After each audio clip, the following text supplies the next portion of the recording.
nesër do t'jenë edhe zgjedhjet që në fakt zhvillohen për të herë të pestë vetëm brenda 16 muajve. Fillimisht një pyetje ndoshta edhe pak e përgjithshme, çfarë tregon pra fakti që po shkohet përsëri në zgjedhje në kaq pak muaj? Është një sistem i paqëndrueshëm politik apo është normale në një sistem demokratik?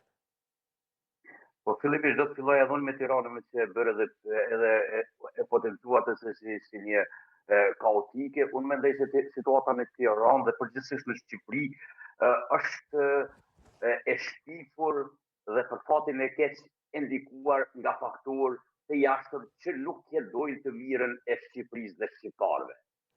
Çdo që është në Shqipëri, është në të mirën e Shqipërisë dhe shqiptarëve. Këtë duhet ta dini herë për gjithmonë. Për dallim nga Shqipëria ku në Kosovë, për fatin tonë të keq, jo që nuk ka investime, por kemi edhe largim të interesit të huajve dhe të faktorit ndërkombëtar në tërësi, edhe pas gjithë kësaj blokade që është duke ndodhur tash e 16 muaj në Kosovë. Brenda kësaj periudhe kohore në Kosovë kemi pasur 3 palë zgjedhje dhe pra e kemi për herën e tretë zgjedhjet e treta parlamentare dhe për fatin e keq, me sa duket përsëri në qoftë se do të kemi papërgjegjësi politike në vazhdim, siç ishte deri më tani, nuk do të kemi zgjidhje të problemit.